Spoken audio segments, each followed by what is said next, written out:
Do you think that liberals and progressives are helping America? Do you believe that as Americans, that people on the other side of this debate care as much about the Constitution as you do? Absolutely not. Absolutely not. The progressive agenda, the purpose of, if you want to use the word progress, their goal is to progress beyond the boundaries and limits and constraints of the Constitution. And when you do that, when you take away the foundation of the country, whatever it is that you produce is not an improved version of America. It's a whole other culture and a whole other country altogether that has little or nothing to do with the Constitution.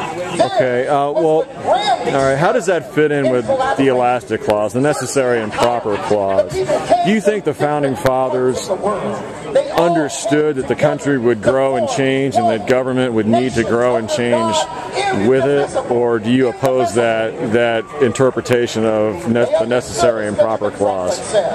Again, what I hear commonly is that the Constitution should be regarded as some sort of organic document that's living and active, and therefore it needs to be modified. And basically, what that is a very politically correct way of saying it is in the way of our political objectives, and we must do whatever we can to circumvent it. That's exactly what's happening in Washington these days. You've had in the last 2 years a host of rules and orders that have been implemented that have circumvented and bypassed the legislative process and has bypassed the separation of powers. Can you give me some examples of that? Sure.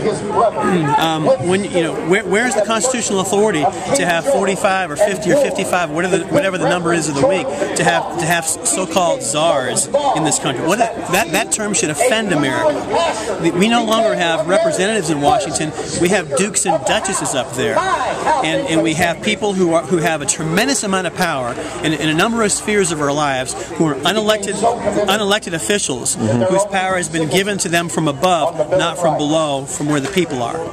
And that should be offensive to any American anywhere. The role of the legislative branch has been bypassed. Okay. And when you have a czar appointed, for example, as was referenced earlier in the program today, of someone to basically enforce the stipulations of a health care law that came into being in the wee hours of the morning on a weekend night on March 21st, that basically annihilated the legislative process that the Constitution outlines to get something done. That just simply speaks of an executive branch that's completely out of control. What we really have is 9 people ensconced on a bench who have become an oligarchy unto themselves, where they are actually legislating from the bench. They have not that authority either. The Constitution was put in place to make it difficult, extremely difficult, to make fundamental changes to the way the country is structured and the way it functions. And when you lose you lose a balance of power, and you have a Supreme Court that's out of control, and an executive branch that functions more like royalty. Do you blame incumbent Republicans and Democrats? Yes. Okay. Yes. What are some of the things? I mean, were you unhappy with President Bush? Yes.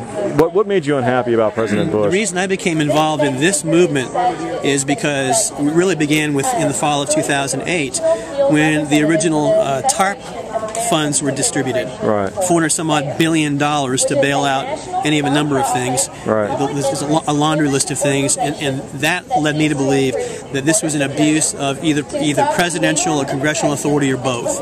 Okay. Congress, the presidency, whomever you might mention, does not have a right to just throw billions of dollars, $500 billion at a series of problems in the name of trying to resolve a crisis. Okay. That's when I became terribly disenchanted with President Bush.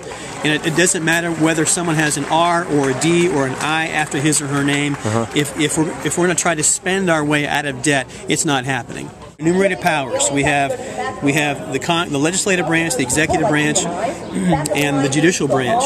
We have a whole fourth layer of power in this country through these behemoth Leviathan agencies that have their hands on everything.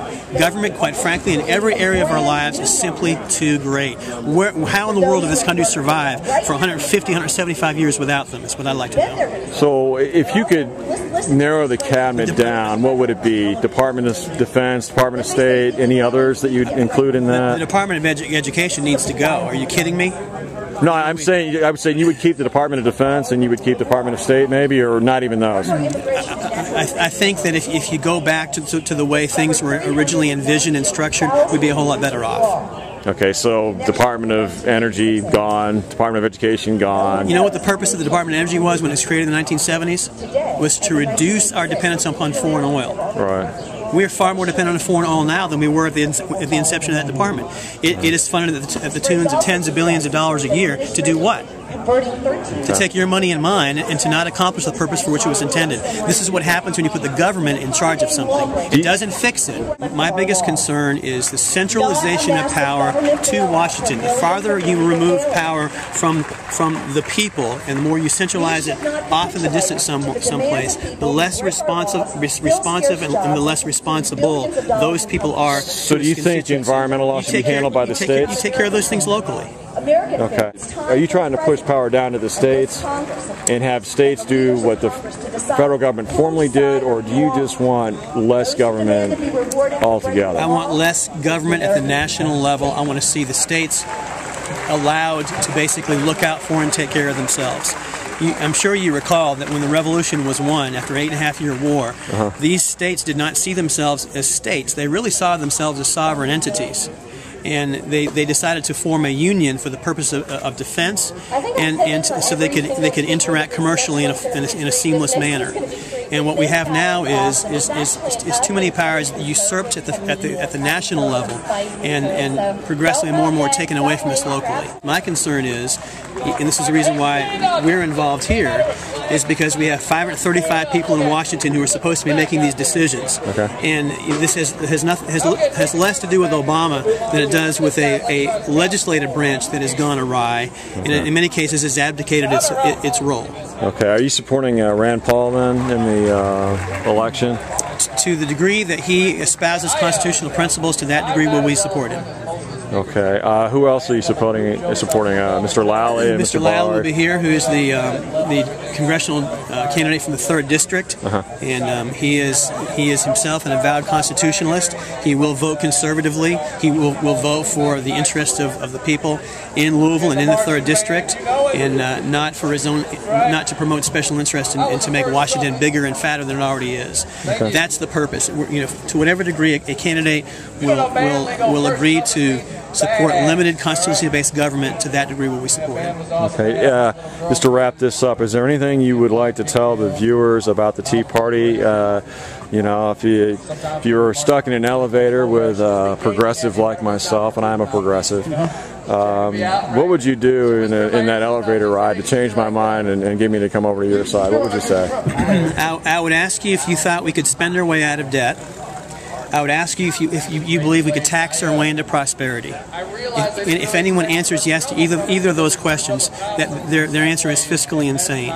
We have got to do what 32 states across the union require, which is to balance the budget. Right now, our national debt is $1.7 trillion in this fiscal year. Okay. Cumulatively, it's $14 trillion. At this rate, when you lose your economic freedom, the rest of your freedoms are not far behind. I know Rand Paul supports a balanced budget amendment. Are you on board with that then? Yes. Okay.